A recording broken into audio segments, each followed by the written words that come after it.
So, Hare Krishna, welcome to chapter 3 of the Bhagavad Gita. Today, we are going to examine Karma Yoga. The chapter's heading is Karma Yoga, or the Yoga of Action, right? So, from henceforth onwards, from yesterday itself, as a matter of fact, we would be now more on philosophy, right? On why it is what it is, so it is, right? So, we have to examine this in a little more detail. So, please pay attention and please do ask questions towards the end if you don't understand any of the verses that we are going to deal with today, right? So let's proceed with first our obeisance and our respects to our temple deities at ISKCON Mangalore, Sri Radha Govinda, and our respects and obeisance to Srila Prabhupada, our spiritual master. Nama Om Vishnu Padaya Krishna Preshtaya Bhutale Srimate Bhakti Vedanta Swamini Tinamine Namaste Saraswati Deve Gauravani Pracharine Nirvishesha Shunyavadi Paschatyadi Sutarine. Jai Shri Krishna Chaitanya Prabhu Nityananda Shri Advaita Gadadara Shri Vasadi Gaur Bhakta Vrinda. Hare Krishna Krishna Krishna Hare Hare Hare Rama Rama Rama Hare Hare. Right. So yesterday we were on chapter 2, right? So let's do a quick recap of what we have studied so far. In chapter 1, we saw the 5 grounds on which Arjuna said that he does not want to fight the war, right? So yesterday in chapter 2, we examined the answers that Krishna gave to Arjuna after Arjuna surrendered and asked for advice, correct? Now let us just see the answers that were given yesterday. So yesterday, the first ground that Krishna adverted to, which was raised by Arjuna, was compassion, right? And Krishna gave the answer that we are not the body, but we are the soul, right? So the soul is eternal. We saw the characteristics of the soul, yeah, that the soul is primeval. It cannot be, it is not born, neither does it come into existence, or it will never come into existence, so on and so forth. There are quite several, we saw these 3 slokas which dealt with the characteristics of the soul, right? Then the second ground was about there being no enjoyment in fighting with the opposite side. And Krishna gave the answer that either you're going to die in the battle, which will then lead you to heaven because you have discharged your dharma, and therefore there's going to be enjoyment, or if you succeed in the battle, you are going to get their kingdom. So either way, there is going to be enjoyment. So that ground of no enjoyment raised by Arjuna was also held to be untenable, right? Then comes the fear of sinful activities. So Arjuna said, all this is what we do, we will be covered with sin, right? So Krishna gives the answer that you are doing what I am asking you to do. It is your dharma. Therefore, when you do what is devotional activity, there was no sin, correct? So that is the third ground. The fourth ground was indecision, right? That he did not know what was to be done. So the Lord gave the answer that you have to serve with firm determination, resoluteness in service, in devotional service, right? So that was the fourth ground. The fifth ground was, of course, the destruction of family traditions. And the answer given by Lord Krishna was that you should be a role model in order to prevent Varna Shankara, right? Now, this was from yesterday's chapter, but this last part was an answer from this chapter, right? So we will be examining that. That is called the leadership shloka, actually. So that is very popular shloka in this in this chapter itself.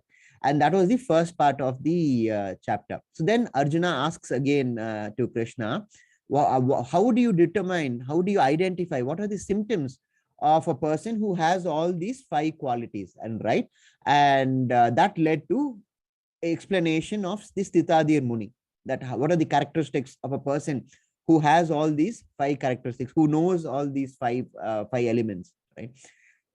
So yesterday itself, all the answers that had been raised by Arjuna were answered by Krishna, and there was no need for another 16 chapters to go on, right? So why is there another 16 chapters? The answer is Arjuna is now more confused than ever, even before he started off. You remember the verse that I asked you to recall for today? That was verse 2.37, where Krishna tells Arjuna to get up and fight with firm determination, right? So that becomes relevant here. I'll tell you why. in just a few minutes, right?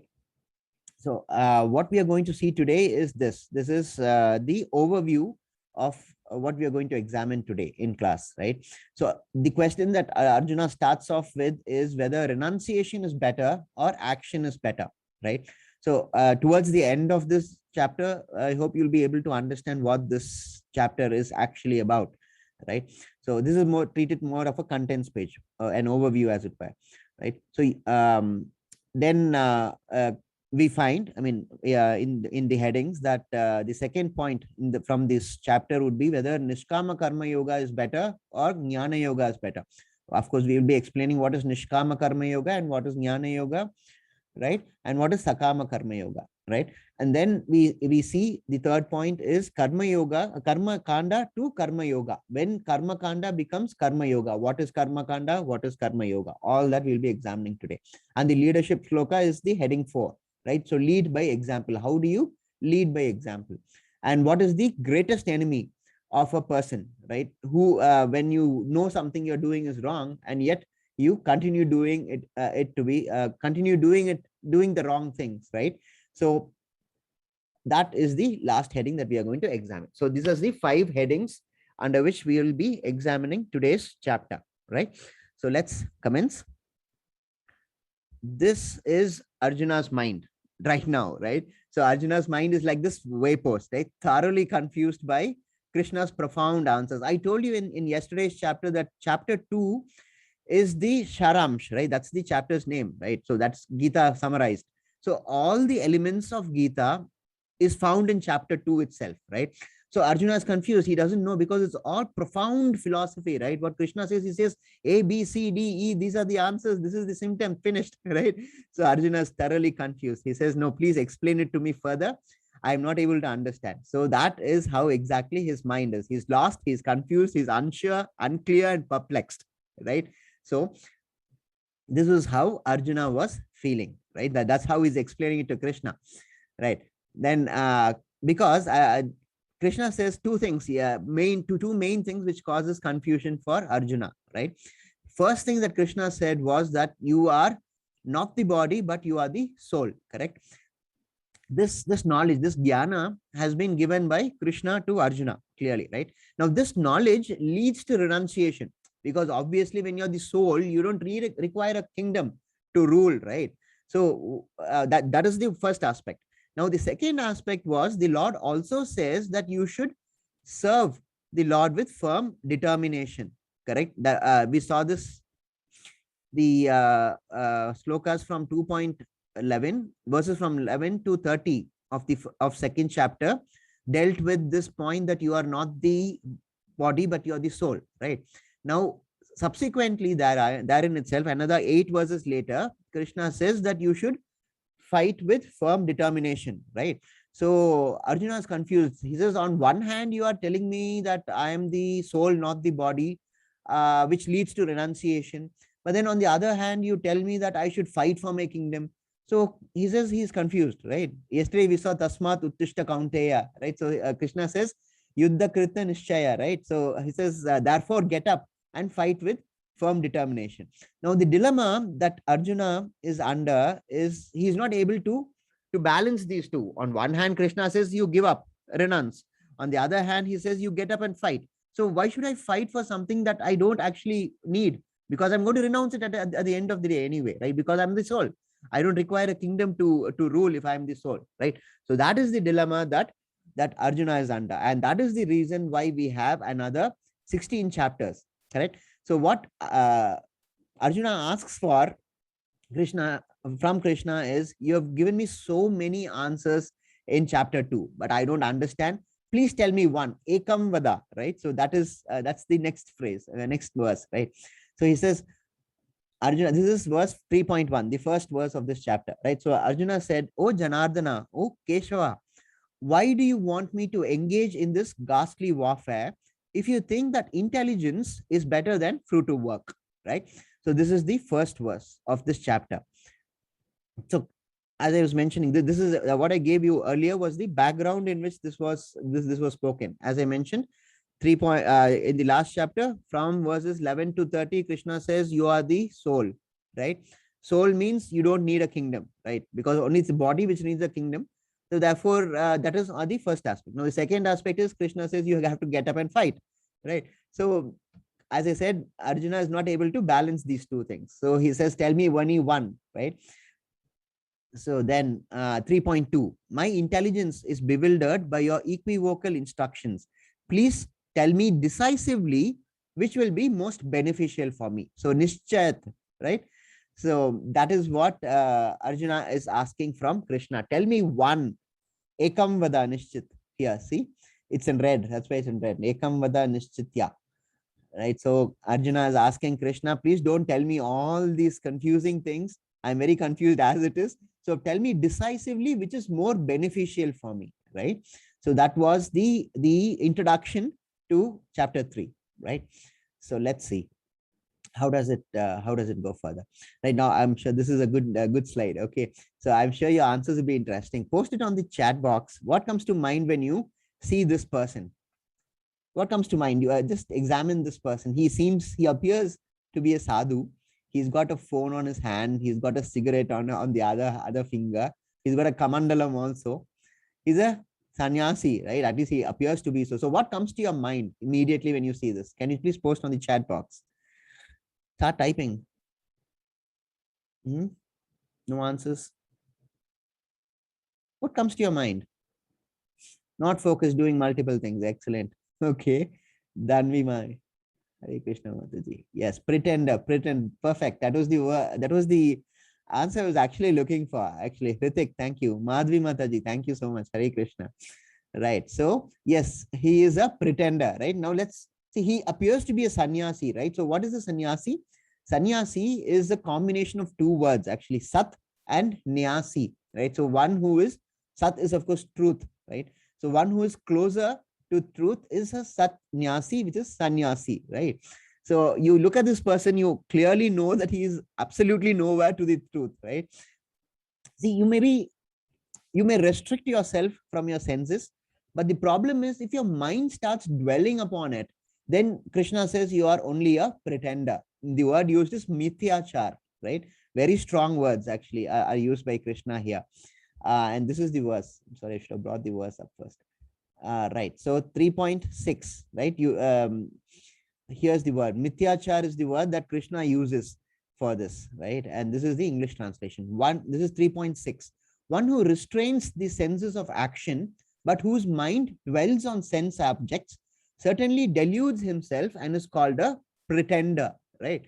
So this person is an example of that. He has a cigarette on one hand. Of course, you're not supposed to smoke because intoxication is one of the 4 regulative principles. Okay, just understand this. I call it the Grimm principles, right? So there are 4 regulative principles that you have to follow your life with. The first one is that there should be no gambling, right? G stands for gambling. R stands for illicit relationship, right? No relationship outside marriage. Okay.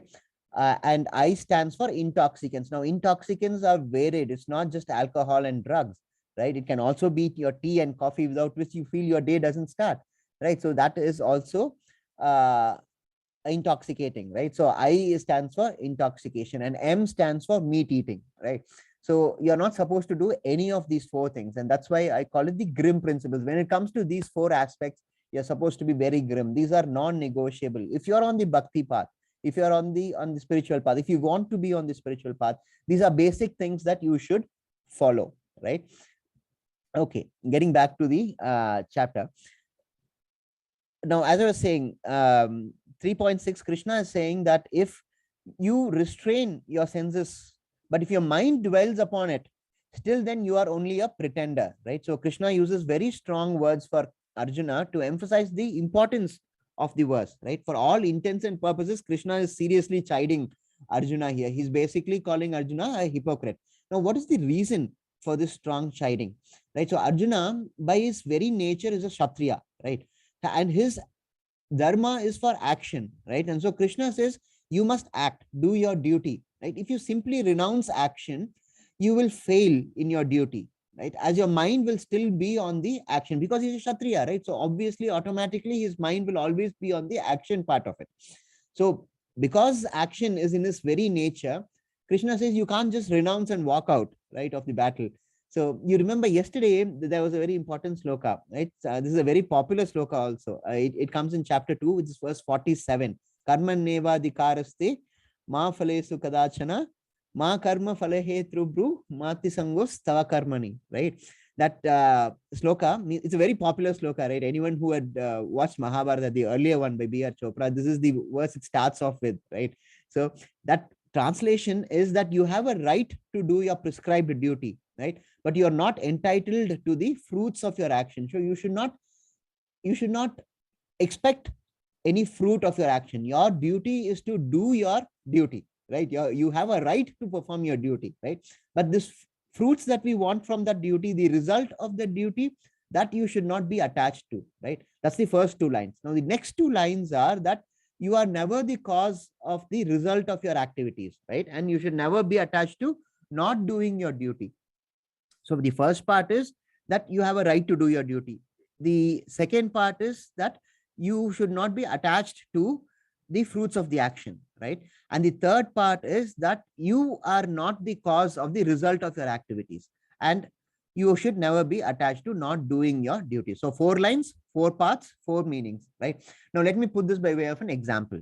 Since you're all students here, you study hard, right? Now it is your duty to study hard because in the stage of life that you are in, you are a student, therefore it is your duty to study hard. If you're a sports person, you have to give it all, right? When you are on the field, you have to give it all, right? So that is your right that you have to do, okay?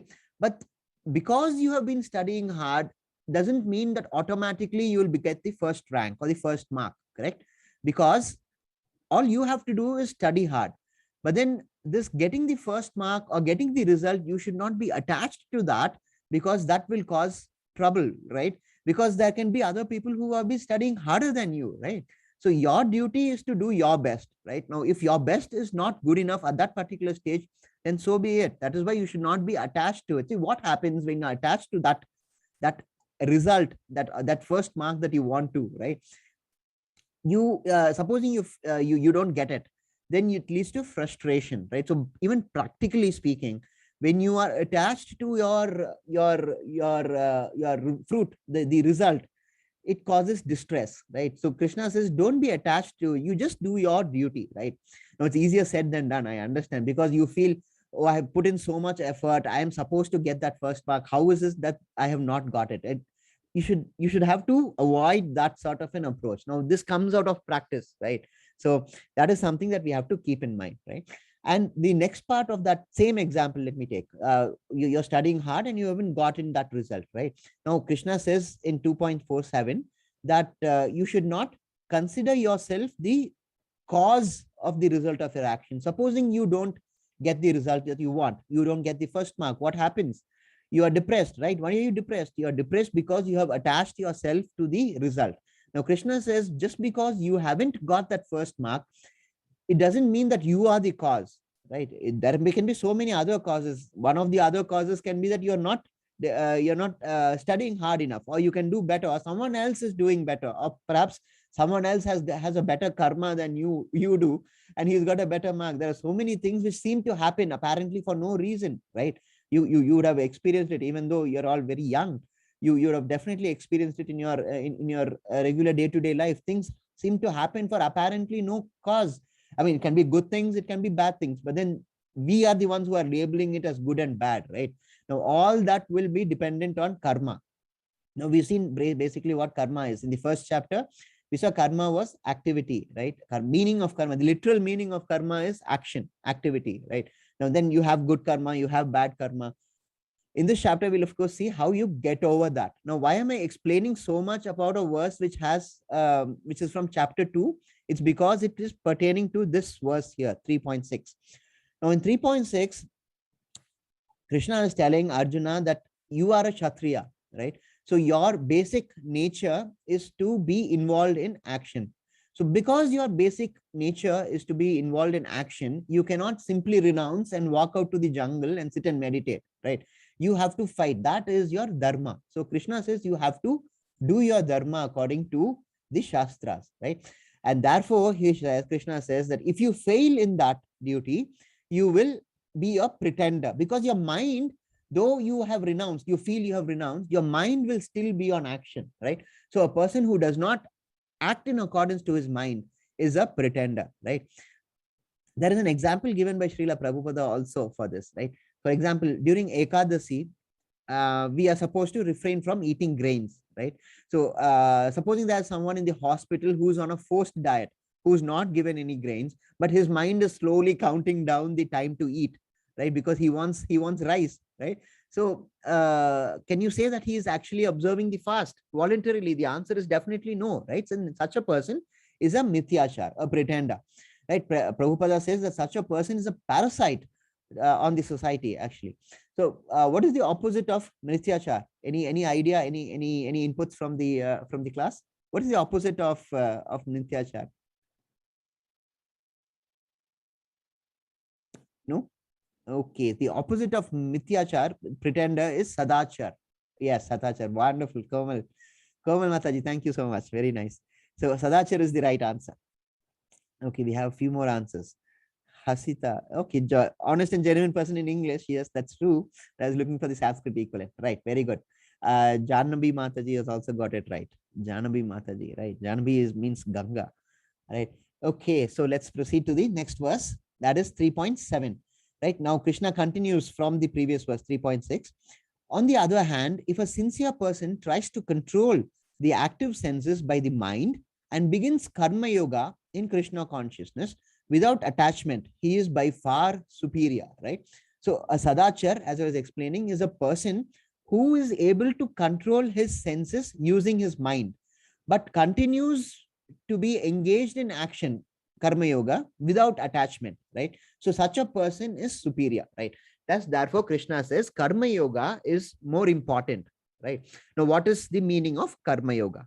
Yoga, let's examine it in two parts, right? So what is karma and yoga? Yoga means linking with God. Yuj, it comes from the word yuj, the Sanskrit word yuj, which means linking or to go up, right? Now karma means activity, right? As I explained just in the last verse. So when you put together both of these, this is karma yoga is any activity which links one with God, right? So there's a short story also which is associated with this. This is the story of King Pratapa Rudra, right? He was the king of Orissa.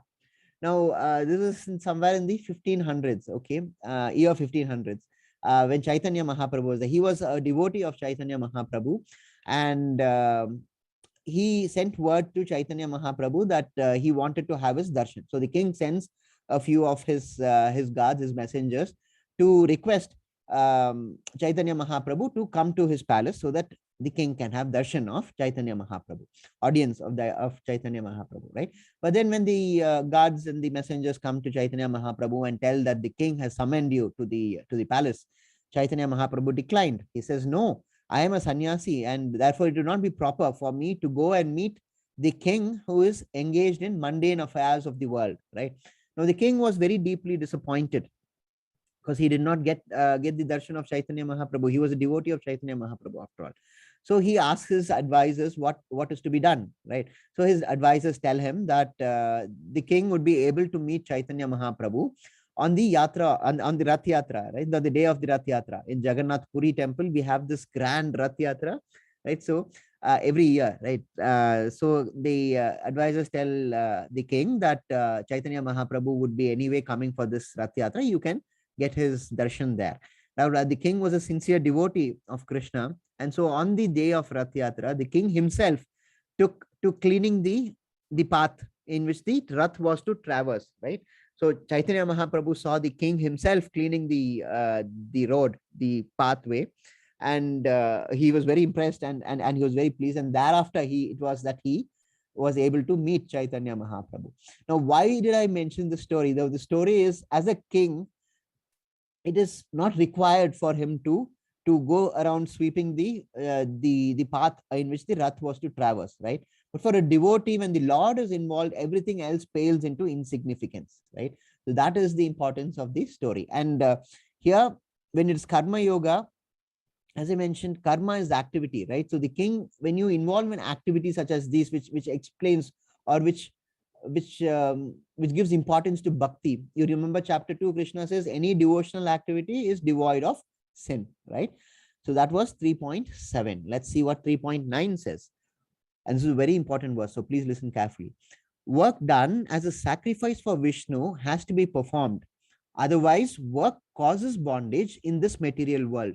Therefore, O son of Kunti, perform your prescribed duties for his satisfaction.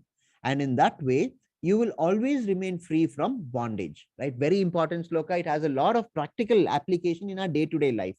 And remember, you have to implement this on a day-to-day life. See, knowing it is one thing, implementing it is another thing, right? So it's not enough that if you just simply know it, you have to implement this, right? So it is in this sloka that the fruits that says that the fruits of the labor has to be offered to Krishna. Now, I told you before that karma has two consequences, correct? You have a good consequence, you have a bad consequence, bad karma and good karma, right? Now, anything that you do will have a karma associated to it, right? Now, what happens is when you engage in the day-to-day activity, your karma is generated automatically, okay? And sometimes it happens that what we think is a good deed, sometimes it gets bad results, right? Because bad karma associates with it, right? So the problem is karma in that sense, it's not very easy to decipher what happens because we may think that we are doing a good thing, but then it is actually a bad thing because we don't know the Shastras, right? That's why Krishna says, whatever you do, you take my name in ahead of whatever you do, right? And that will not cause bondage. That's what this phrase actually means. It says, work done as a sacrifice for Vishnu does not cause bondage. See, the first two parts of the sloka, work done as sacrifice for Vishnu. First of all, it has to be performed.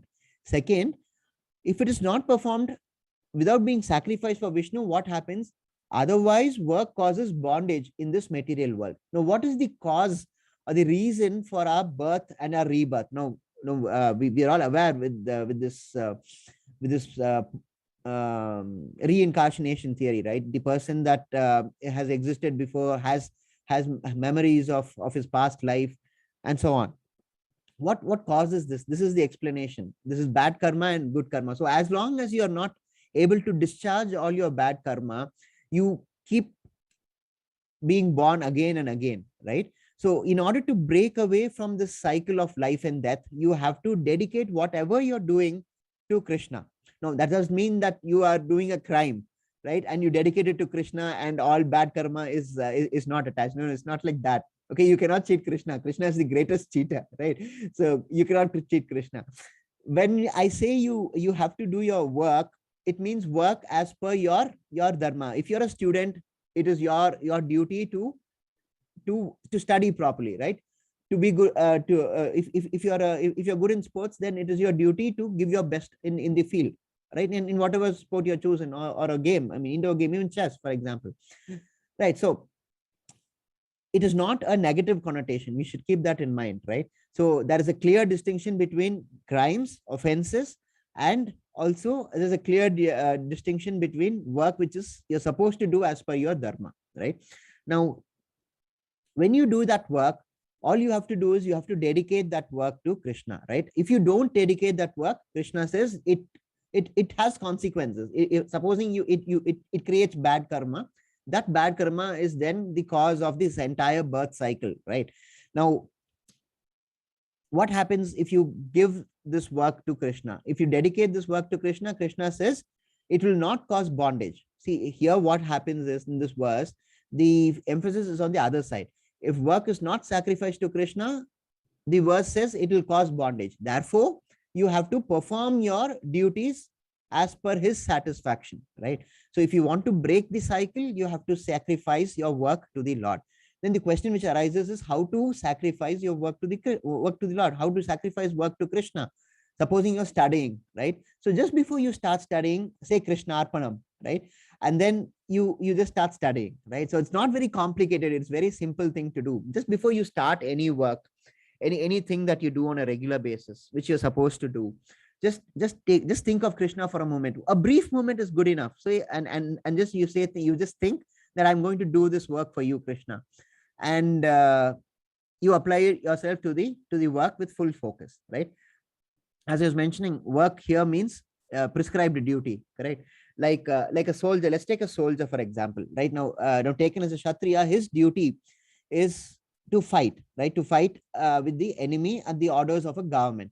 Now, even if he kills the enemy, the result of the work does not affect him, right? Because he's not prosecuted for murder. Instead, he is rewarded, correct? Similarly, when prescribed work is done, it must be done for the satisfaction of the Lord. Now, how do you know if the Lord is satisfied? Krishna says in chapter 7 that he is the super soul in all living bodies, right? So Krishna is residing in our hearts. Srimad Bhagavatam also says Krishna is in the form of a super soul in all the living entities, and in humans he resides in the region of the heart, right? And you know when you're doing a good job, right? You get that feeling of satisfaction. You would have seen this in the recent Olympics also. You see, when an athlete outdoes himself, right, and he's sure that he's done his best, he already knows he's clinched the gold medal even before the results are announced, correct? So it's a feeling that you know that you've done a good job, right? That is the feeling that the Lord gives you because he is satisfied, right? Now that is where Nishkama Karma Yoga and Sakama Karma Yoga become important, right? Now what is Nishkama Karma Yoga?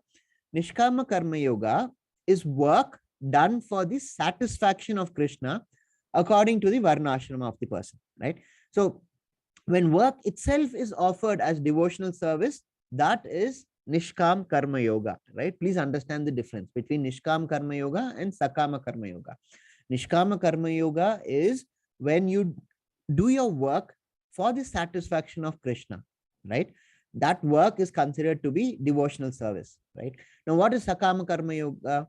Anything else is Sakama Karma, right? Anything else which is not Nishkama Karma Yoga is Sakama Karma Yoga, right? So the emphasis on this slide is prescribed duty, satisfaction of Krishna, and freedom from bondage. These are three things that you should understand from this verse. One, that you should do your prescribed duty. Two, that prescribed duty must be dedicated to Krishna. It must be sacrificed to Krishna. And how do you do it? You say Krishna Arpanam. You think of Krishna before you start the duty. And that duty you do with full focus to the best of your ability, and that results in the satisfaction of Krishna, which keeps you free from bondage. So that is the meaning of 3.9, right? Now let's proceed further. This is the cycle of sacrifice. We saw about sacrifice in the previous verse, if you recall, right? Krishna explains this by way of an example, right? He takes the example in agriculture. Right now, let me just tell you what this verse is about, and then we'll examine. Now, God has given us the Vedas, right? So the first picture is of the Lord. He has given us the Vedas. Now, what is there in the Vedas? Broadly, at least I'm saying. I mean, there's so many things in the Vedas, but broadly, Vedas state the prescribed duty for each Varna, right? And mankind is to execute such work. Now, what is a Varna? What are those four classifications? We will see in the next chapter. Just understand that there are four divisions. We have the Brahmanas, the Kshatriyas, the Vaishyas, and the Shudras, right? Now, the Vedas state about their prescribed duties. Srimad Bhagavatam, for that matter, it says in the Kali Yuga, everyone is born as a Shudra only. Okay, there is no distinction there because nowadays that element of those four classifications has broken down. It's no longer in existence, correct? But then we will all examine it in detail tomorrow in the next chapter, because Krishna deals with it specifically in chapter 4 about Varnashrama, right? So let's examine it tomorrow, but just understand about the four ashrams. And Vedas say what are the prescribed duties for the four ashramas, right? Now, when Vedas say what is the prescribed duty for each of the four Varnas, mankind is supposed to execute those duties, supposed to execute such work, right? Not just execute such work, but we saw it in the previous verse. You have to execute it in the name of the Lord. You have to sacrifice it, right? So when such sacrifice is made, you do your duties, as Krishna is explaining about agriculture. This picture is about agriculture, people working in the field, correct? So when you work like that and you sacrifice it to Krishna, what happens? It yields rain, correct? And good rain gives you good grain, right? So when the monsoon is good in a particular year, the farmers make good grain, right? But grain is not just meant to be cooked and eaten directly by the entities, by the living entities, right? It has to be cooked and offered as sacrifice to Krishna, because it is coming from Krishna. You recall You do your duty according to the Vedas. The Vedas are given by the Lord, and because of your work, you because you sacrifice this work to Krishna, rain falls, and because of the rain, you get the result of the grain. And when grain comes, then you don't just enjoy the fruits. That's the problem. See, if you don't sacrifice it to Krishna and you enjoy it by yourself, then it causes sin, right? Because you haven't offered it to the Lord, right? And it's not just not offering it to the Lord, you have taken something which the Lord has provided without offering it first to him, right? So this is broadly the cycle of sacrifice, right? Now let's examine it a little more. Now, why do we have to sacrifice? What is the sacrifice? Sacrifice is in Sanskrit, it's called yagna, right? So the offering to Krishna is called yagna. Yagna comes from the Sanskrit word yaj. Yaj in Sanskrit means worship, right? So thus Krishna's explanation we saw in the previous slide is that food is to be grown as a sacrifice and given first to Krishna, right? So the basic premise is that we don't just eat it and satisfy our senses. You should first offer it to the Lord as prasadam, and you then take it as prasadam, right? So from the as the slide says, by performance of yagna, all activities become purified. It is stated in Chandogya Upanishad 7.26.2 that by performance of yagna, one's eatables become sanctified, right? And by eating sanctified foodstuff, one's very existence becomes purified, right? By the purification of existence, finer tissue in the memory becomes sanctified. And when memory is sanctified, one can think of the path of liberation, right? And what happens? All these combined together lead to Krishna consciousness, which is the greatest necessity today, right? So just because you are a vegetarian, it doesn't mean that you're free from sin because you eat it without offering it to the Lord, right? The that comes in the next verse actually. So what happens when you eat food without offering it to Krishna first? Krishna says that you eat verily sin. Okay, so that's why you should always offer whatever you eat before you partake food. Just again offer something to Krishna, a little of something of that to Krishna, and then you eat, right? So that will get rid of this sin. Now, why is this sin generated? See, you feel that you're let's assume you're a vegetarian, right? A person is a vegetarian. So just because he's a vegetarian, it does not mean that he can just cut the crops and eat it. You're still cutting a crop, right? You're still putting an end to its existence, right? And only then would you be able to partake or cook the food, right? So unless you are able to get the grain by cutting this plant or this tree, or the fruits that you pluck from the tree, or the vegetables that you pluck from the plant, right? All this you're putting an end to its life, right? Now, when you put an end to anything, any living thing, that causes sin, right? Now, if you eat it directly, you are enjoying the fruit, right? So that is not supposed to be done. You are that, or everything that is in this world is Krishna's. Okay, so when you're taking it directly and satisfying your senses, it is an offense, right? So you have to offer it first to the Lord and then only partake, right? So because of this, even though you may be a vegetarian, you are destroying an organism, right? Which has a super soul, because we saw again, we will see in chapter 7 that Krishna says he is the super soul in every organism, right? So you are actually destroying an organism in order to satisfy your own senses, right? So in order to get over that sin, you have to offer it to Krishna first, right? And Krishna takes away that sinful activity and then it becomes sanctified prasadam, right? So that is how it is important to first offer whatever we do to Krishna. Now, previously I told you about any activity you do. Now here it is about food, specifically about food, right? And this is the verse I was talking about, 3.13. The devotees of the Lord are released from all kinds of sin because they eat food which is offered first for sacrifice.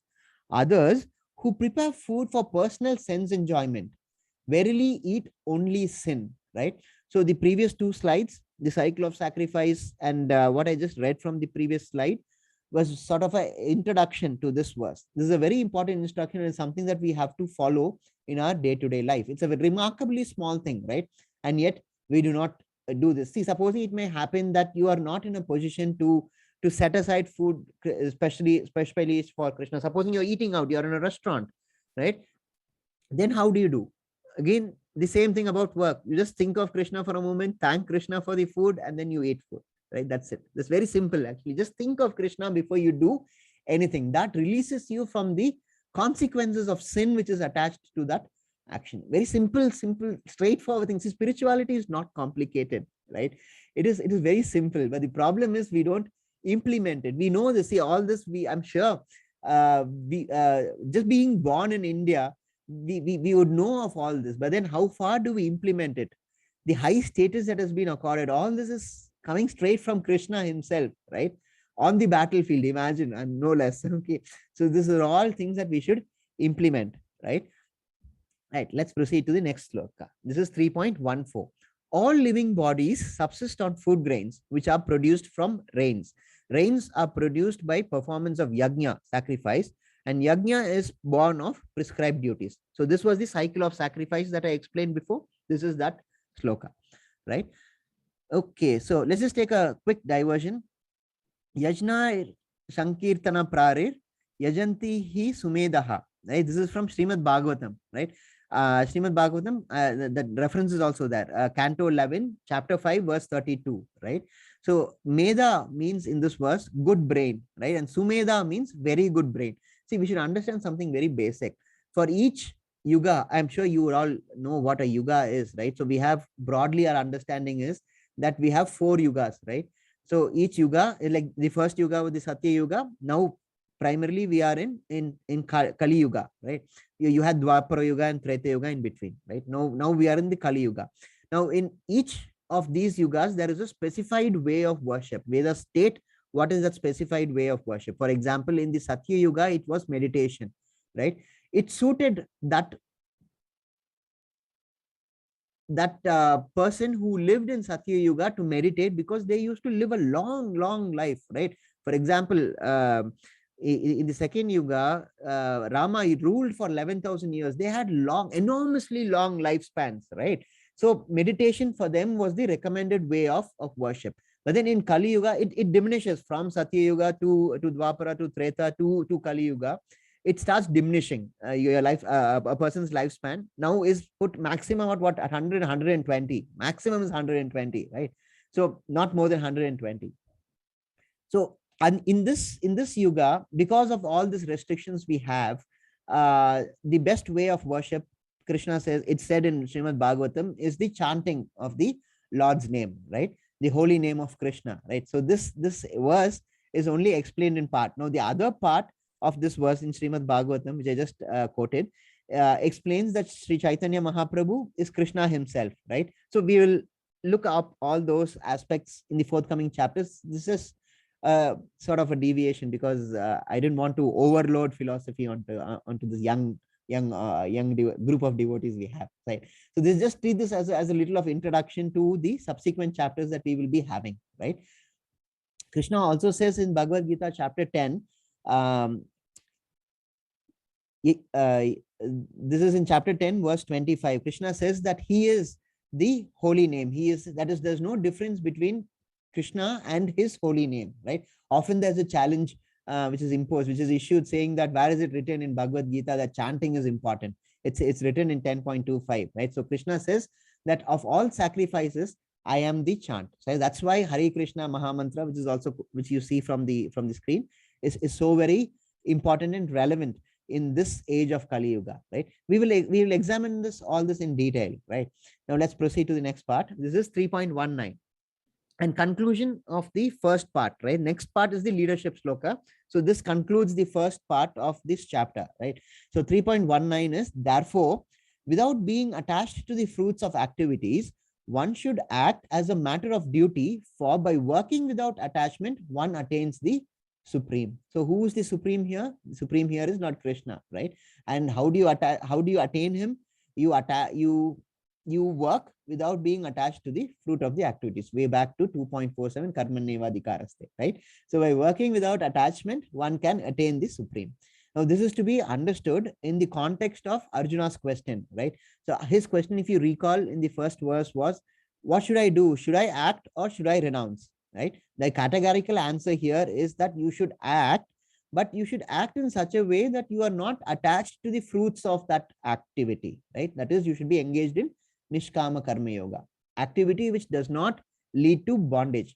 I'll put it in another way, right? So Krishna says that you should not artificially renounce when your mind is full of activities and go sit in the jungle. That Krishna says is just hypocrisy, mithyachar, right? Right, that concludes the first part. The first part, the takeaway is that whatever you do, you dedicate it to Krishna, right? Simple, straightforward.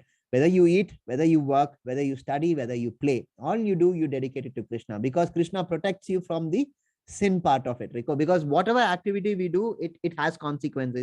It entails either good karma or bad karma. But then we don't know what our activities actually get us, right? Therefore, in order to protect us from the sin which is generated, from bad karma being generated, Krishna says, you dedicate that activity to me. That is the first part. Now, the second part is the leadership shloka, as I mentioned, right? And after that, we have another part of the chapter, which is also important, which also has day-to-day applications.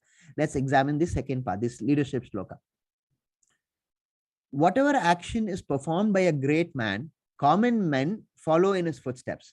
And whatever standards he sets by his exemplary acts, all the world pursues. So this is the leadership shloka. This is 3.21 in Bhagavad Gita. That's verse 21 in chapter 3. So you must work because actions performed by great men are followed by common men, right? That's the standard which is set by him, is pursued by the world. For example, biographies of great people are popular for this one reason, right? Work schedules of great men are followed because of this reason. If you go to the website and you type what is the work schedule of Benjamin Franklin, you will get his entire work schedule. You type what is the work schedule of Barack Obama, you will get his work schedule. And people try and implement that work schedule. Why do they do that? See, the prevailing idea is, if these people following that work schedule were successful, then I can try and imitate that same work schedule and I will also be successful. Now, whether success comes out of a work schedule or not is debatable. Let's not get there. But then that's the concept. That's why Krishna says anything that you do is bound to be imitated or followed by persons who are of the same contemporaries, right? So each one of us has this potential to be great in what we do, but it is how we do it that matters and is worthy of emulation, right? So be mindful of your actions and consequences of your actions, right? So when we see people suffering, right, you see this quite often too. You see people suffering, you don't just give up on them, right? You don't just give up on them saying that you have done something bad earlier and therefore it is that you're suffering. It is your bad karma, you have to face it, right? That's not how you approach that matter, right? Your duty is to offer help that is required for that person who is suffering. Now, his karma may or may not prevent him from getting or taking benefit of that help. So supposing you offer help to a person, unless it is in his karma to get benefit from that help, he will not be still able to get that benefit. But you have a duty to offer your help when you see a person in distress, when you see a person suffering. It's not that you just walk away from the place saying that it is your bad karma, you did something bad earlier, now you're suffering for it. You can't just walk away. You have to offer your help. That is this leadership shloka. You have to be a role model. That's what Krishna is telling Arjuna here. You have to be a role model because, Arjuna, you are a famous personality. Okay, people are going to follow what you're doing. So you can't just walk away. If you walk away here now, people are going to imitate that. They are going to give up on their duties, which is not authorized, which is not permitted under the Vedas. So please be always aware of your duty and perform it, is what Krishna is saying in this sloka, right? Now, Krishna is actually supplementing this further in the next three verses. Okay, so that's a set of 3. Okay, this is from 3.22 to 3.24. 3.22. O son of Pritha, there is no work prescribed for me within all the 3 planetary systems, nor am I in want of anything, nor have I a need to obtain anything, and yet I am engaged in prescribed duties. 3.23. For if I ever failed to engage in carefully performing prescribed duties, O Partha, certainly all men would follow my path. 3.24. If I did not perform prescribed duties, all these worlds would be put to ruination. I would be the cause of creating unwanted population, and I would thereby destroy the peace of all living beings. So this 3 sets of this 3 verses as a set, Krishna says that he affirms that he does not have any prescribed work because he is the creator, right? He is the one who has given us the Vedas, right? The Bhagavad Gita specifically says so, that it is Krishna who is spoken of in the Vedas and who is given the Vedas, right?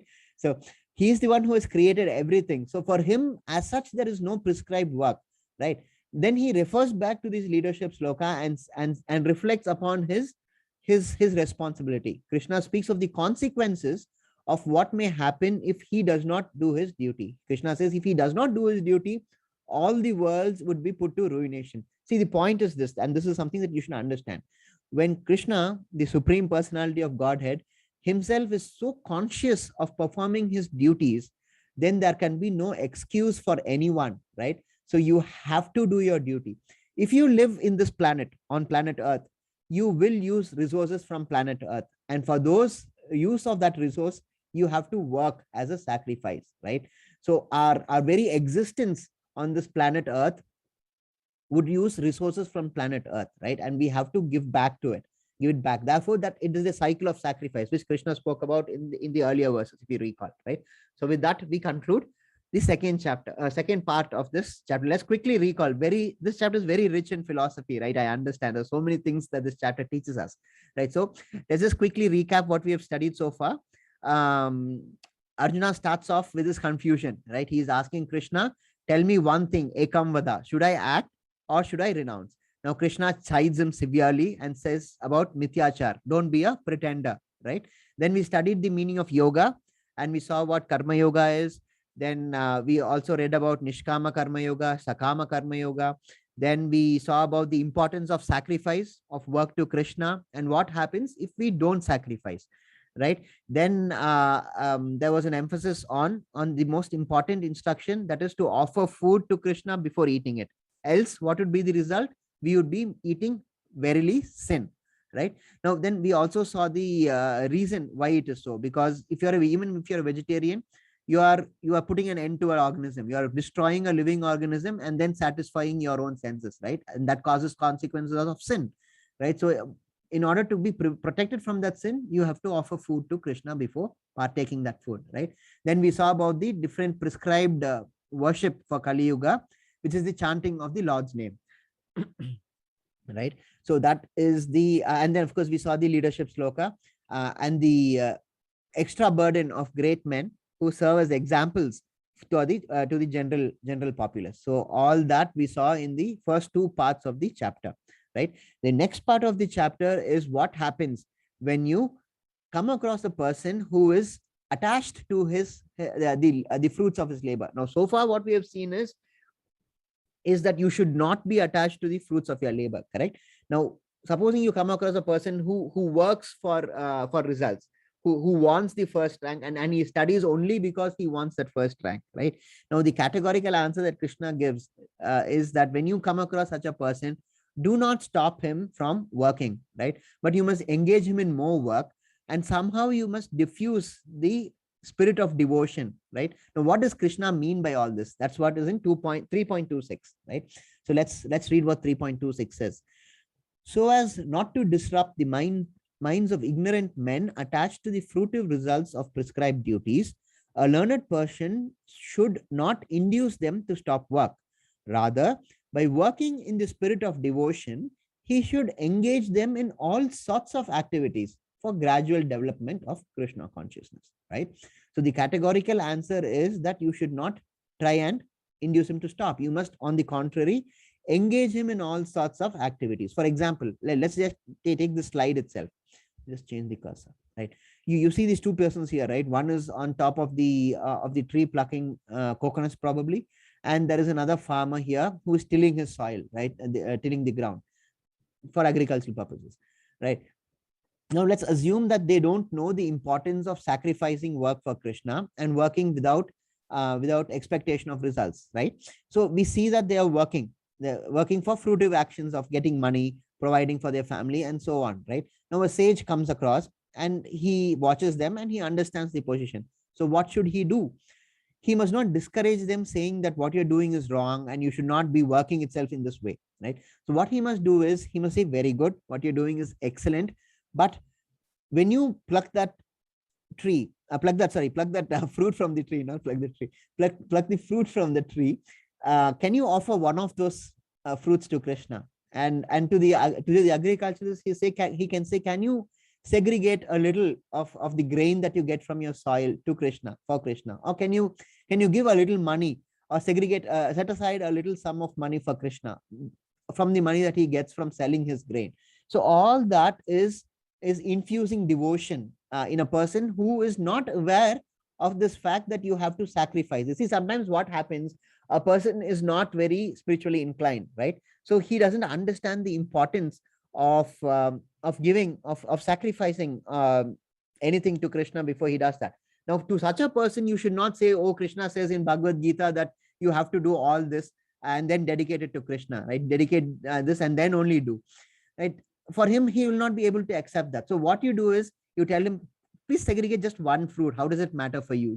Just give it one fruit to Krishna, or just give some money to whatever devotional purpose that you deem fit, or you make some donation to the temple. All that slowly starts infusing devotion to that person, right? So it's not a day, one job, 1 minute job. It's a process, right? Now, of course, we will have friends, we will have relatives who are not very spiritually inclined. So this is the advice that Krishna gives for people who come across those who are working for fruitive results, right? Those who are, what can I say, more rajasic in nature, they work for their result, right? They need that result. That is what they work for itself, right? But then you should be more sattvic. That's what we will examine all that in chapter 13 when Krishna, no, chapter 14, when Krishna deals with the nature, the characteristics of nature, prakriti, right? So that is 3.26. Let's proceed to the next one. 3.27. The spirit soul, bewildered by the influence of false ego, thinks himself the doer of activities that are in actually carried out by the three modes of material nature, right? Now, this again goes back to 2.47, the karma nevadikaraste. Same, that principle will echo so many chapters in the Bhagavad Gita, right? So we feel easily that we are the ones who are doing the activities, right? But Krishna wants to dispel such an impression. Krishna says that such an impression that you are the doer of any activity is false, right? And that falsity is caused by the ego, the false ego, and spirit soul is confused because of such a false ego, right? So Krishna says that the activities are actually done by the three modes of material nature: sattvic, rajasic, and tamasic, right? That is what always governs our actions and causes us to conduct ourselves in a particular way. Now, what is the false ego? False ego is the conception that I am the body, right? The first instruction of Krishna is that I am not the body, right? So this conception, when we attach to a body, it creates false ego, right? And since I'm the impression is, since I am the body and since I use my body to do several things, I am the doer, right? Now Krishna says that is not the case. That is not the truth. The activity is actually done by Prakriti itself, the three modes of material nature, right? A person acts under those three modes of material nature. That's why in this picture, you see those strings attached to those three women up there in the clouds. They are sattvic, rajas, and tamas, right? So they are the ones who act upon us and cause us to do activities. All this comes at a later point, but just this is sort of an introduction to this chapter, to the forthcoming chapters also, right? So they are like the puppeteers who cause us to do activities. So Krishna says that you are not the one who is actually doing, but it is the three modes of material nature, right? Right. Okay, so this is a very interesting question by Arjuna. This is 3.36. And this is a very important question because it has consequences in our day-to-day life, right? So excellent question. Now, let me read the question first. Arjuna said, "O descendant of Vrishni, by what is one impelled to sinful activities, even unwittingly, as if engaged by force?" In fact, this is one of my favorite questions that Arjuna asked, because let's just try and understand what the question is, right? You must understand this question, the background of what advice Krishna has been giving so far in this chapter. So Arjuna asks Krishna, okay, Krishna, I understand all that you're saying, but why is it sometimes that even if I don't want to, I still do sinful activities, as if I'm forced to do sinful activities? See, I know it is a sinful activity, but still I engage in it. What is the reason for this? Why in spite of this knowledge that that what I am doing is sinful, I still engage in it. I still do that sinful activity as if I'm forced to do that activity. See, because when you know something is sinful, you would not automatically do it, right? But then there are so many instances that we still tend to indulge in that sinful activity. So Arjuna's question here to Krishna is, why is this happening, Krishna? Why, in spite of my knowledge that something that I do is sinful, I still engage in it as if I'm forced to engage in it? Why is it that I'm not able to keep away from that sinful activity? And now why is it that I like this question so much? Because is that every day we come across this difficulty, right? We know that what we do sometimes is wrong, and yet we do it, right? For example, everyone knows that pride is a sin, right? But then every person has, to some degree, pride in himself, right? So that is because it is rooted in ego, right? So pride is nurtured automatically, right? And often it issues out in our conduct, right? And it is motivated by pride. We do so, and motivated by pride, we do so many acts, knowing fully well that those acts are wrong, right? So the important words in this is anicham. Anicham means icham means desire, and anicham means without desire, and balad is strong, right? So Arjuna's question is, unwillingly, without desire, I still do sinful activities, knowing it to be sinful. Can you please tell me the reason, right? So that is what Arjuna is saying, asking here. The answer is in the next verse itself, 3.37. Now this is Krishna's answer. The Supreme Personality of Godhead said, it is lust only, Arjuna, which is born of contact with the material mode of passion and later transformed into wrath, and which is the all-devouring sinful enemy of this world. So that is Krishna's answer to the question as to why we indulge in sinful activities, knowing it to be sinful, right? Kama isa, krodha isha, rajoguna samudbhavaha, right? So only lust and anger are the reasons which are given by Krishna, right? So Krishna says lust and anger. Now kama, as I mentioned yesterday, is not just the attraction to the other gender. It is anything excessive desire, right? Now if you desire anything, if you're attached to something over much, which is not generally acceptable, right? That is kama, right? And krodha, of course, you'll all know, it's anger, wrath, right? So it is only because of these two elements that you engage in sinful activities in spite of knowing it to be sinful, right? Well, what does Aristotle say about this? Right? Aristotle says that it is easy to be angry, but then it is very difficult to be angry at the right time, at the right place, at the right person, for the right reason, right? So see, it's not just about suppressing anger. We need to process anger.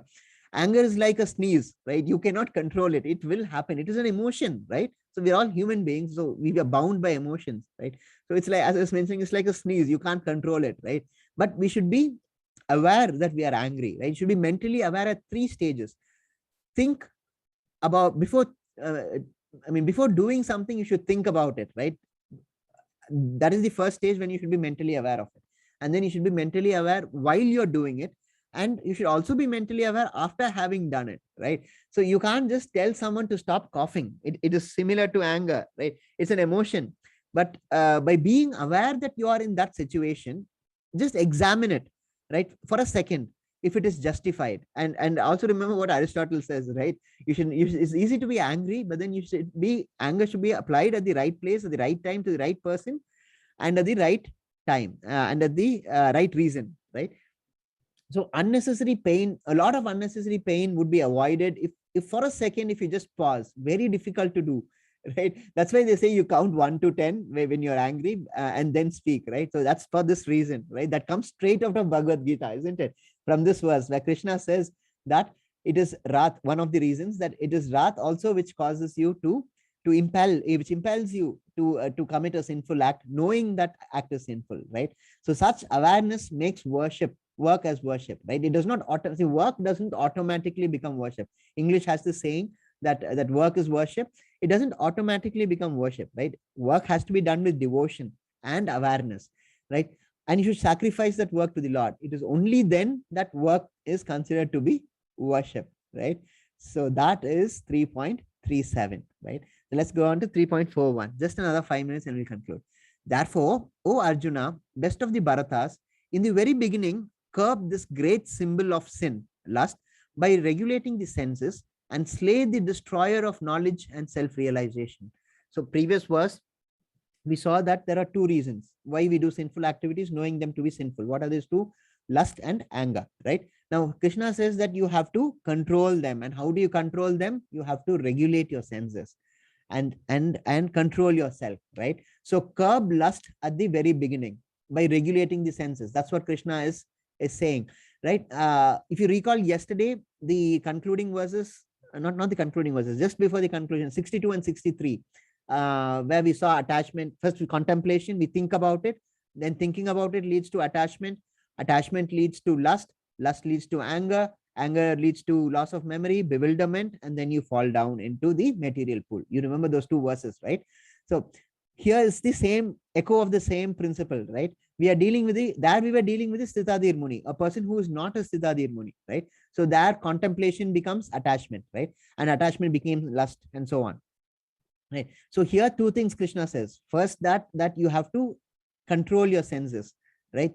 Dayate, that is this sloka will have this dayate, which means the very beginning, right? Which is the first step we saw yesterday in the 8 steps of falling down.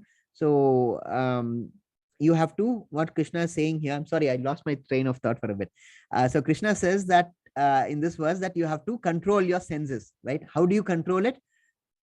Several ways. There's ways in which you control your senses by engaging in devotional service. We will advert to it in the next chapter, tomorrow itself, right? But here Krishna has an introduction, right? Krishna says you have to control your senses, and by regulating it, you can get over this lust and anger, right? And you have to slay. Well, see what does this lust and anger do? It is the destroyer of knowledge and self-realization, right? So we have to destroy the ones which destroy knowledge and self-realization, right? So that is 3.41 and 3.42. Right? This is the hierarchy that Krishna gives. Okay, let's see the sloka first. Right, the working senses are superior to dull matter. Mind is higher than the senses. Intelligence is still higher than the mind, and he, meaning the soul, is even higher than the intelligence. Right. So I've sort of put that greater than symbol. So the dull matter is like stone, right? This is a hierarchy that Krishna gives, right? The dull matter is lesser than the working senses. Working senses means the human senses, your the sense of sight, the sense of sound, the sense of taste, sense of touch, so on, right? That is lesser than the mind. The mind is lesser than the intelligence, and intelligence is lesser than the soul. So this is the hierarchy in which the elements are arranged. We will again be examining this in greater detail in chapter 6. Okay, right. Now this is again another reflection of what we just saw, right? So we are in the bodily platform, right? So when you are in the bodily platform, there is generally no control, right? We give in to temptation at all times. There's no discrimination, there's no control at all, right?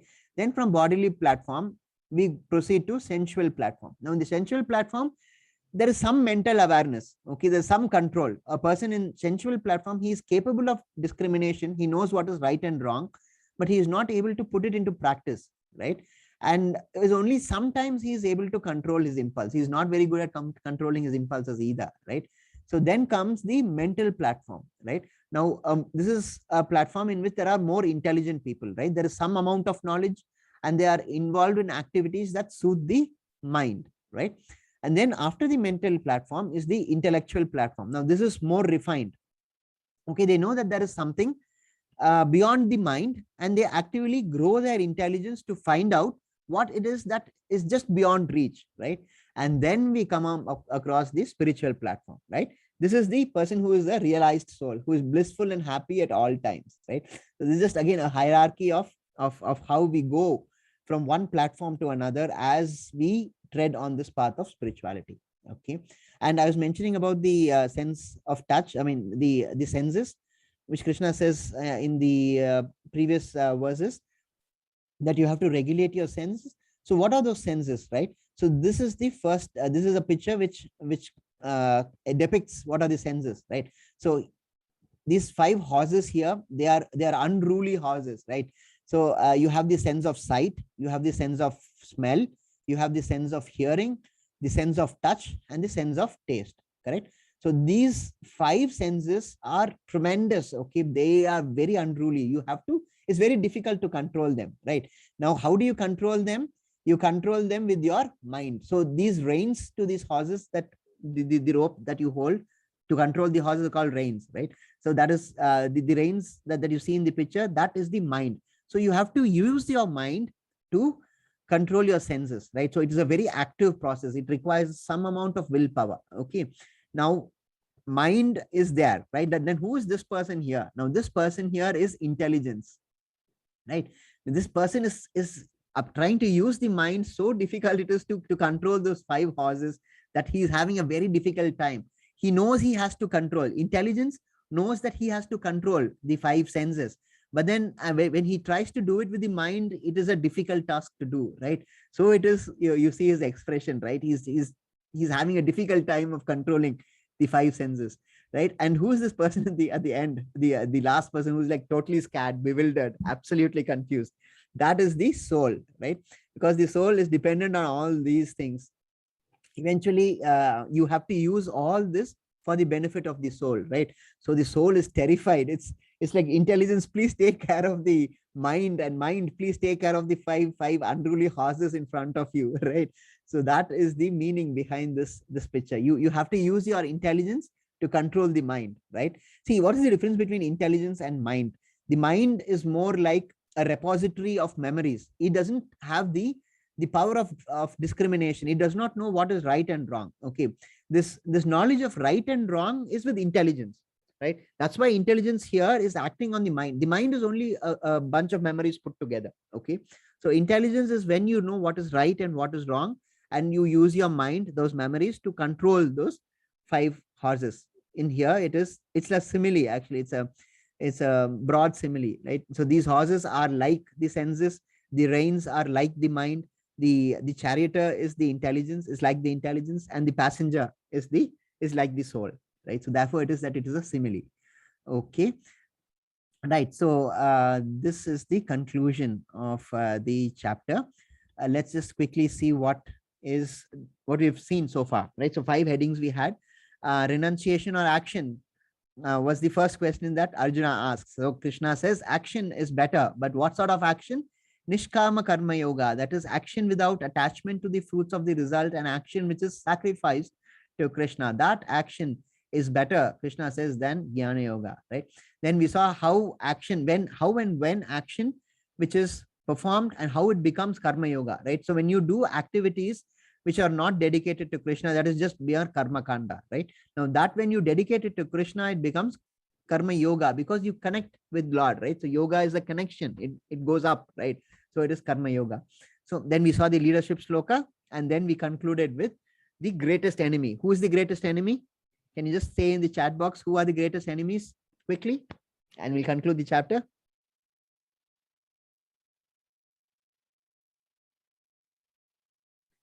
Who are the greatest enemies? There are two of them. Lust is one. Yes.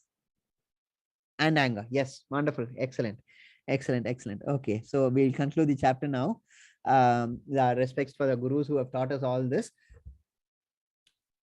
Om Ajnanatimirandasya Jnananjana Salakya Chakshurumilitam Yena Tasmai Shri Guruve Namah. Avancha Kalpatarubhyascha Kripa Sindhubevacha Patitanam Pavanebhyo Vaishnavebhyo Namo Namah. So tomorrow is chapter 4. That's a wonderful chapter again deep philosophy.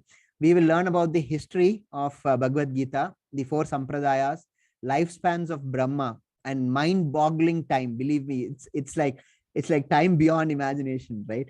And I'm sure you've all heard this verse, Yada Yada Hi Dharmasya Glanir Bhavati Bharata. That verse features in the 4th chapter, which we'll see tomorrow.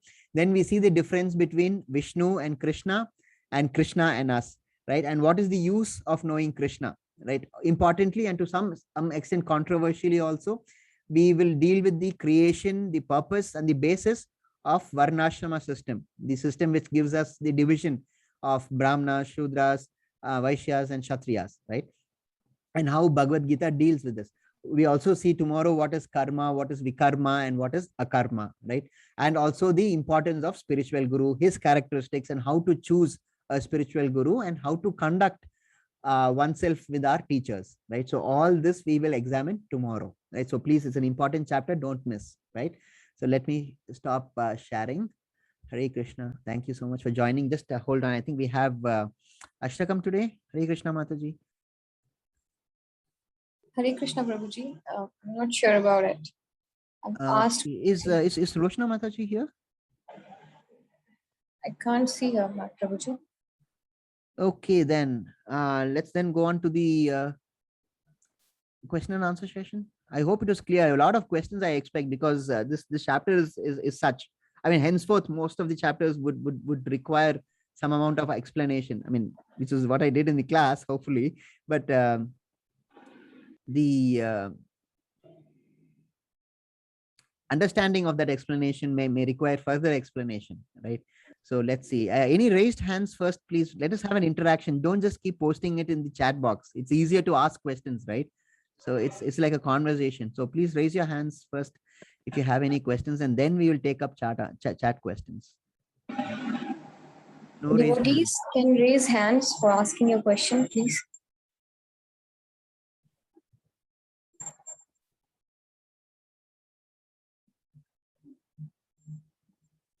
Okay, Mataji, let's take up chat questions. Why is nobody talking to me? I don't understand. I'm not very hard to talk to. You explained so well, Prabhuji, that no question left. Yeah. Okay, so let's take up the chat questions. Where is the reference of Jnana Yoga by Brijesh? Okay, let me explain this, right? So that's a good question. Thank you for the question, right? So Bhagavad Gita, you can divide it broadly into three broad aspects. There are 18 chapters, right? So the first six chapters, the next middle 6 chapters, and the last 6 chapters. That's how you divide broadly the Bhagavad Gita. Now, in the first part, we deal with Karma Yoga, okay, and then we deal with Bhakti Yoga, and then we deal with Jnana Yoga. So the last 6 chapters are dedicated to Jnana Yoga. The first 6 chapters are dedicated to Karma Yoga, and the middle 6 chapters are dedicated to Bhakti Yoga, right? When you take a sandwich, which is the most tastiest part? The middle part, right? So the Bhakti Yoga is what is considered to be supreme. That's the most important part of Bhagavad Gita. In fact, Bhakti Yoga is said to be protected from Jnana Yoga, by Jnana Yoga on one side, and by Karma Yoga on the other side. So a more detailed explanation of Jnana Yoga would come in the last six chapters, right? But that question is because there is no direct reference to Jnana Yoga. Now, why is that? Because I had to cut down on a few verses because we didn't have time, right? As such, I had to exceed time. But if you take a little more effort and go through chapter 3, which I had requested yesterday, which was also provided yesterday evening on the chat on the group, you will find verses on Jnana Yoga, and there's a comparison there between Karma Yoga and Jnana Yoga, and that is why Krishna concludes that Karma Yoga is better than Jnana Yoga, right? I'm sorry. Yes, correct. I'm sorry. That's right. Well, what I said was right. Sakama Karma Yoga. I hope that was clear. That's a very important lesson today to learn, that you have to dedicate your duties, your activities, any activity, be it any activity prescribed for you, that has to be first dedicated to Krishna before you do it. I hope that was clear from today's class. Next question, Mataji. Not yet, Prabhuji. We are looking for it. Yeah. What is the right way to offer food to the Lord? By Lekha Mataji. Okay. See, we are all neophytes here, right? Neophytes means we are new to devotional path, right? So when you're at this stage, let's adopt simple ways, right? So the simplest way is to just think about the Lord before you partake your food. Just think about the Lord and think in your mind that, my Lord, I'm taking this food. I'm very grateful for it. I offer it first to you, and then I take. It'll just take what, 5 seconds to think of this, right? And you can eat. So this is the simplest form. Okay. Now a little more, a higher version of this is to have a separate vessel, a separate small plate, be it silver or whatever material that is made out of. Have a separate small plate for Krishna, a small glass or a small cup for Krishna, and you set aside a little of the food that you make in the morning for Krishna before each meal, as it were, right? So you set it aside and put it in your puja room. That's the second level. Okay. Now, as you progress in your devotional life, there are certain mantras that you can chant before you at the time of offering food to Krishna, right? That is at a higher level. At this level, we are all in the beginners class, right? At this beginner level, it is sufficient for the time being. I'm saying for the time being, because you're all starting out, right? Just think of Krishna. Believe me, even this is not very easy to implement, because you will remember this instruction when you're on the third mouthful, right? Oh my God, I forgot to say this. I forgot to think of Krishna before I started eating, right? But then it's too late, right? Because you don't offer food that you've started to eat, right? Try implementing this. Please implement what you learn in the class today. What did we learn? We learned very simple concepts, right? We learned that we have to dedicate our work to Krishna. How do you dedicate our work to Krishna? You just say Krishnarpanam. Very simple, just one word. Krishnarpanam means I dedicate this to Krishna, correct? Very simple thing. But then try doing it before you start a work, and let's see how many of you come back to me and tell me tomorrow that I managed to remember Krishna before I started my work today, later in the day, when you start going to school, or when you start studying. Okay, just think of Krishna for a second. It just takes a second, but you should remember to do it. Consistency is the key, right? So as I was saying, these are so many levels of devotion, right? So in the starting level, it is sufficient if you just think of Krishna. But as you progress, you can make more and more efforts, right? And that is how you display. How do you display a love for a person, right? When you are in the initial stage, you do small things for that person that you love, right? So slowly, as it increases, you do more and more things for that person, right? Harder and harder things, right? Initially it may seem harder, but then you do it out of love, right? Then it's a labor of love. You love to do it, right? And believe me, when you partake food that has been offered to Krishna, the food is delicious. The taste change. So even if you're a bad cook, supposing you don't know to cook either, right? So you just even offer a fruit is sufficient for Krishna. So Krishna says there are 4 things that you can offer him. It is patram, phalam, pushpam, toyam, right? So leaf, fruits, flowers, and water, right? Sorry, toyam is water, right? So these are the 4 things that you can offer to Krishna, right? So when you offer any of these things, it's not necessary that it has to be cooked food either, right? But then when you eat cooked food, you have to definitely offer it to Krishna before you eat. So just think of Krishna for a moment at this level. To start off, just think of Krishna before you eat, and just say Krishna Arpanam, please. It's just saying. Otherwise, if you want a more literal a Sanskrit equivalent of our Krishna Arpanam, is you can also say Om Tat Sat, which is also the same effect, right? That you're sacrificing it to the Supreme Personality of Godhead, right? So all these things, please keep in mind and implement it. Implementation is what is important. Knowledge without its application is useless in self, right? We will see it tomorrow, I think in chapter 5. Okay, unless that knowledge leads to wisdom, and that wisdom issues out in action, it is of no use having that knowledge itself. What is the use of just knowing that that we should do this without actually doing it, right? There's no point. I hope that answers the question. Hare Krishna. Yes, Prabhuji, very well. Next question is by Komal Mataji. Sir, sometimes we do work with full devotion and we have a helping nature. Then also we didn't get what we want and we feel discouraged. How to avoid focusing on result? Because up to some extent, we are always related to result. As Wonderful. good result desire promote us to perform better. Excellent question. Excellent question. So it's easy to say that you should be free from attachment to result. See, but then anything that we do because we want something, right? When we study, we want to study well because we want the first rank. But then not everyone can get the first rank, because it's going to be very difficult. Not everyone is going to get the same mark. So this comes by practice. You have to practice. It is very difficult in the beginning. What you said is perfectly right, right? But then you have to see.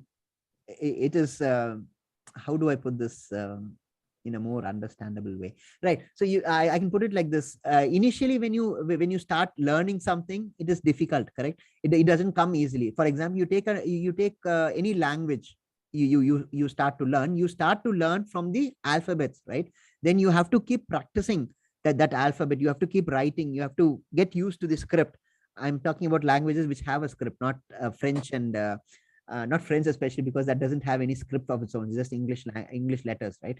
So for example, you take Hindi. Supposing you want to learn Hindi, there's a separate script for it, the Devanagari script, right? So you have to keep learning the strokes, how to even write a specific letter, right?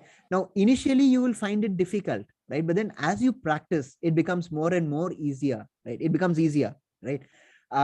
It is so likewise in this also. So initially you will find it difficult, but consistency, as I said, is the key, right? You have to keep reminding yourself of 2.47, right? Because in today's world, in the Kali Yuga itself, for that matter, everything that one does is for a result, right? But then you have to be detached from that result. See, as you rightly said in your question, you used the word discouraged, correct? Discouraged, this feeling of being discouraged, it comes because you are attached to the result. That's why Krishna says in 2.47 that you should not be attached to the result. Now it is easier said than done, believe me. I completely identify with what you're saying, but it comes from practice. You have to keep practicing it. It is like learning a language, but the point is we start learning it and then we give up in the way, right? That is the problem. That's why I said consistency is important.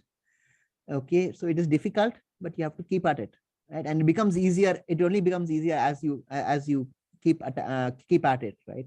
So that you will reach a stage where you do duty for the sake of duty, duty for duty's sake. That is the highest form of duty, actually, right? So I hope that broadly covers it. I do appreciate the question, because it is a very practical question. It's difficult to implement what is being taught. Yes, there's no one, no one said, see, spirituality is simple. It's not easy in that sense. Okay. So that way is, I hope it answers your question. Yes, Prabhuji. Next question is by Ritika Mataji. When one tries to follow this path of full devotion and still is in the beginning stage, sometimes it happens that people around you may distract you. And when that happens, it feels like starting from square one again. Yeah. So, how do I solve this problem? Wonderful. Oh my God, today's questions are really excellent. Okay, so I'll just tell you a brief description of what comes later in Bhagavad Gita. Arjuna, as a matter of fact, asks this same question. Would you believe it or not? So Arjuna asks, what happens to the person who has started on this path? He asks it a little differently, right? So he asks, what happens to the person who starts out trying to implement what all is taught in the Bhagavad Gita, but he is not successful? So what happens to him? See, because Bhagavad Gita says you should not be attached to your results, right? So this person does his duty and he's trying not to be attached to the result, but then he fails, right? Then what happens to him? Arjuna asks. Krishna says, as long as you're trying to implement the teachings of the Bhagavad Gita, even if you fail, and if you keep failing, but you're still trying to implement the teachings of Bhagavad Gita, even till the end of your life, Krishna says that you would be in the next birth, be born in a family which supports that sort of an activity, right? So as the, who's the question from? I'm sorry. Ritika Mataji. Ritika Mataji. Ritika Mataji, is it? Or Komal Mataji? Ritika Mataji. Okay, so right. So Mataji, the point is this. Krishna says that even in this life, if you are not able to fully adopt or fully implement the teachings of Bhagavad Gita, and there are obstacles in your way, and you're not able to overcome those obstacles, even in the next life, you would be born in a family which is more conducive to devotional activities. Krishna specifically takes the example of a transcendental family or an aristocratic family, right? Now, in a transcendental family, you will have no obstacles, right? Because the family itself is spiritually inclined, so you will not have any obstacles. Similarly, Krishna speaks about aristocratic family, where there is no shortage of money, there's no shortage of influence, right? So that aids in your spiritual journey, right? So even if you feel obstacles today, the point is you have to keep at it. As I mentioned in the answer for the last question, consistency is the key. You have to keep trying. And Krishna says, even if you fail, it doesn't matter. Just keep trying. You should not stop trying. And as you try, Krishna himself will bring about circumstances which will remove the obstacle, right? So you will have a smoother path. It is just that you have to take that first step, right? Unless he sees you taking that first step, he is not going to come to your help, right? So it is that it is important that one has to take the first step, right? Once he sees you taking the first step, then he starts taking more interest in you. Unless you are interested in Krishna, Krishna is not going to be interested in you, right? So that is how you implement the teachings of Bhagavad Gita, right? Hare Krishna Mataji. So don't worry about obstacles. Obstacles are always there, right? Anything you do, if it is easy, then there's no point doing it. It's very simple, right? So there's no point doing it. You do it because it is hard to do, correct? So that is why, even though it is difficult, even though you feel obstacles, that there are obstacles in the way, even though you feel that someone is trying to prevent you from doing this. I have friends, I have persons who are acquainted with me, who think that this chanting business is totally humbug, right? But then I keep trying to tell them, pull them onto this side. I keep telling them, just give me 10 minutes of your time, just chant one round, and then you'll feel the difference. Just chant for the entire period of this 18 days. You will definitely feel the difference. Before your thinking will change. There are so many things that happen when you start chanting, when you start implementing the teachings of the Bhagavad Gita, right? And you will know the difference. You will feel the difference within yourself. Your thinking initially would have been something, but then subsequent to this, it will be something else, entirely different, right? So all these things will give you indications or symptoms that you are trying to implement the teachings of Bhagavad Gita, right? So in spite of the obstacles, keep at it, Mataji, because it is not going to be easy, right? Because Kali Yuga, right? People are more materially inclined, so they tend to think that why spend 10 minutes on this when I can watch half an episode of Friends, right? So that will always be there, but you will have to exercise your willpower a little. You have to get over that amount of obstacle, and then Krishna, of course, always helps you when he sees you taking that first step, right? Hare Krishna. I hope that answers your question. Yes, Prabhuji. Komal Mataji further says, yeah, Ritika Mataji is thanking you, Prabhuji. Hare Krishna. And then Komal Mataji further writes, so while I was in my first semester, I always help others in studies. Even sometimes in exams, they ask me to share my answer sheet. Yeah. And if I deny, they just change their behavior and Yeah. behave like if I'm an enemy to them. And from last 2 semesters, I'm not messaging any of them, and neither they do, just because I denied to share my answer sheet. And there are some of my batchmates who never help them. Even they try to show off. Others don't let others to speak in class, but they are treated in better way always. Can you please guide on this? Yes, Mataji, wonderful question. Why? Because I'll tell you why it's a good question. It's a good question because it has practical applications, correct? See, it's not worth it. If, see, what is then, see, it boils down to what is friendship then. See, this is not in any way connected with Bhagavad Gita, but then Krishna and Arjuna were friends initially, right? And what was their friendship? See the role that Krishna is playing as a friend to Arjuna. He has taken the mantle of a guru, right? Because he's advising Arjuna of the things that he should do. That is friendship, right? A person who doesn't speak to you because you're not sharing your answer script is definitely not a good person, right? That's not friendship. I mean, that you can't even call it friendship, right? So you just have to, it's better that you don't even talk to that person. So that person is actually doing you a favor in not talking to you, right?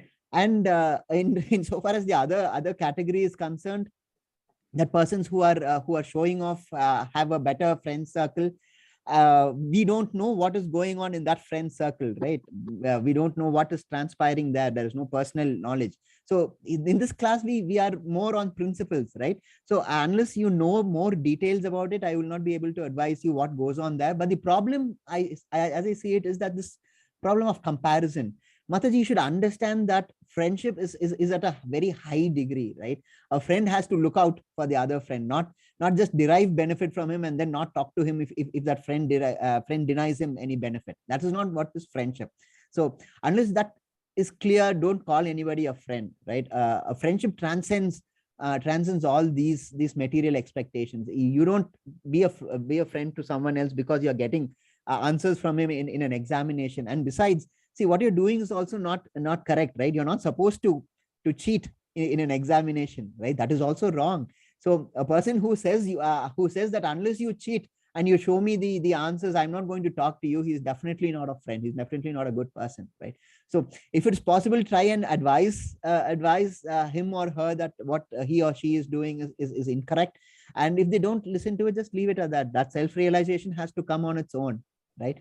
So there's nothing you can do about it. But as a matter of fact, take it from me that it is better not to be in association with these sort of characters, because they pull you to the dark side. They have cookies, you see. So they pull you to the dark side. So don't go on to the dark side.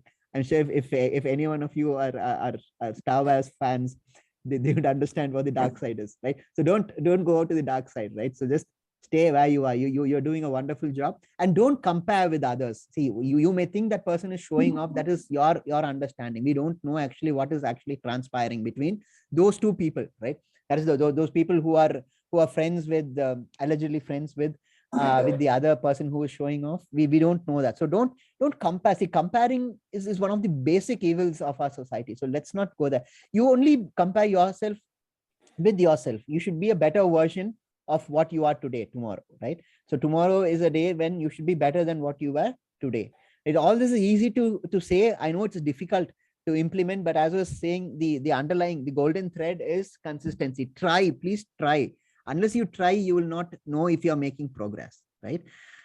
Okay, so even though that Prabhuji, was, Komal Mataji further says, yes, sir, that's why I had not shared, but that resulted in change in behavior. that's good, isn't it? That's good, because by that change of behavior, he or she has disclosed what sort of person that person is. It's not entirely a good person, right? So I mean, that person requires some benefit from you, and that benefit is not a good benefit, right? He or she is actually forcing you to cheat in the examination. That is wrong. It's inherently wrong, right? So what you did is right, perfectly right, and it is good to be disassociated from such persons. So believe me, you are actually in a better place right now than being friends with persons like this. Just don't do something because your friend tells you to do, if you know what you're doing is wrong. Okay, because at this age you will have a lot of friends, right? And this is the age to make friends. Believe me, as you grow up, you don't get this opportunity to make friends. Once you start working, once you're in the family life, you get very less chances to make friends. You will meet persons, of course. They are all acquaintances, right? So the friends that you make at this stage of life, in your college, in your school, that friendship is truly an asset which should last throughout your life. So be very careful in choosing your friends, and for heaven's sake, please ignore all these people who try and pull you to the dark side. Okay, so you are definitely in a better place. Hare Krishna Mataji. Hare Krishna, Prabhuji. Next question is by Lekha Mataji. The Gita says we should do our prescribed duties. How do I know this is my duty, and what am I doing is the right duty? Okay, so I'm assuming you're a student because you're in this group, youth group, right? So you're a student. Your duty is to study. Your duty is to be on the field playing. So if you play any sport, you should try to be the best. Not try to be the best, but do your best, right? No, not everybody can be the best in everything they do, but then each person can do their own best thing, right? That is your prescribed duty. See, it's not just the 4 ashramas. Tomorrow I'll be explaining this in more detail. There is 4 stages of life also, right? So you have the stage of life where you are it's called the brahmacharya life, right? So where you are in a gurukul, where you're studying. So at that point of time, your prescribed duty is to study, right? And study will, of course, it's a very broad concept. It also includes sports. If you're good in cricket, if you're good in basketball, you give your best on the field, right? That is all the Bhagavad Gita says. You do it in the name of the Lord, whatever it is that you do. So that pretty much answers the question. Does it, Mataji? I mean, I sometimes go off on a tangent. Is that okay? Yes, Prabhuji. Yeah. And Komal Mataji. Sorry. The question was, how is it that I know that my duty? So you know Yes. of your duty. It is connected. How do you know of your duty? You know of your duty at the stage of life at which you are in, right? If you're in the present stage, your duty is to do 2 things, and only 2 things. One, either study hard and body physical wise play sports, right? So either way, whatever you are engaged in, whatever you feel you're better at, you give your best in whatever is your chosen field. That is what that is your duty, right? And how do you know that your duty is the right duty? Because the dharma, the shastra says so, right? Brahmacharyas in the olden days we're living in Gurukul. What is the equivalent of Gurukul? Here nowadays it's the school, right? There they used to stay with the guru. Tomorrow we'll see how it is that you are supposed to behave, your conduct yourself with a guru, right? A teacher. But then of course that's all been watered down now. But then broadly the principle applies still even today, right? So how do you know that you're doing the right duty? Because it is stated in the shastras. Therefore it is that it is the right duty, right? If you're acting within the bounds of the shastras, it is sufficient. But then the problem is we don't know what the shastras are saying. We don't take out the time to read. We don't take out, no school teaches shastras in that sense, right? So it is something that you have to develop, inculcate from your personal interest, right? That will give you the idea of right duty. Now in chapter 1 we had Gita Mahatmyam by Adi Shankaracharya, right? So one of those verses in Gita Mahatmyam says that you don't have to read the entire Vedic scriptures, and just Gita is sufficient, right? Now the Vedic scriptures is a tremendous ocean of knowledge, right? Now all that knowledge has been condensed into this 700 verses, right?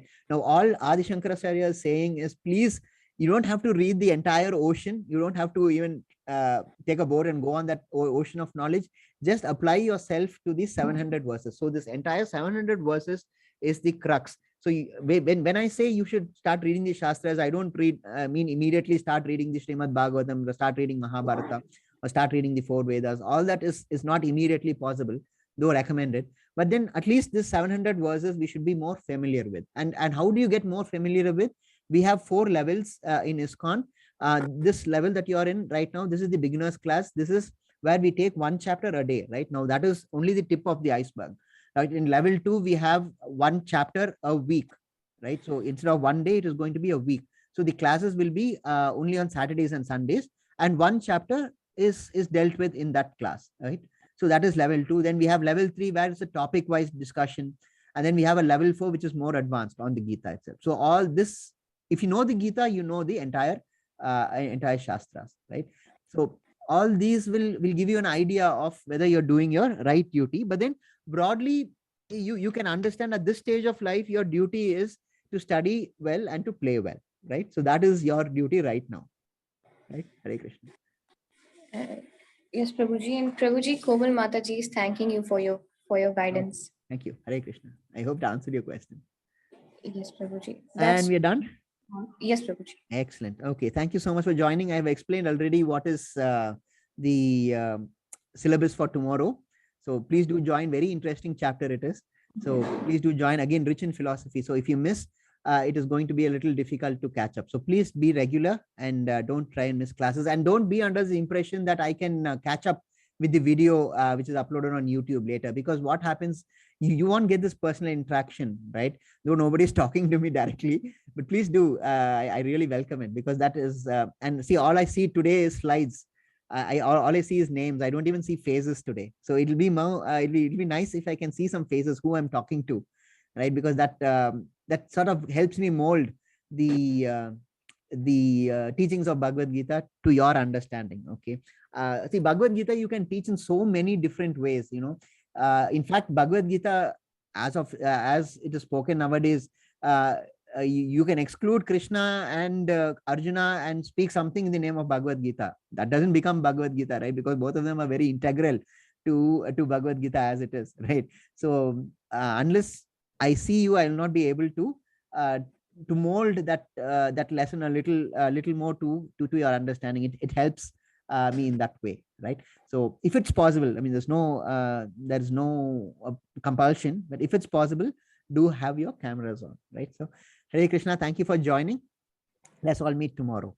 And today's video, of course, it's not live, so I'll have to upload it. It has to transcribe and upload it on YouTube, and it will be eventually shared in the group, right? Hare Krishna, thank you for joining. Let's meet tomorrow, same time, 6 a.m. for chapter 4, right? Hare Krishna. Hare Krishna, Prabhuji. Hare Krishna, Mataji. Thank you, Mataji, for your service. Hare Krishna. Hare Krishna.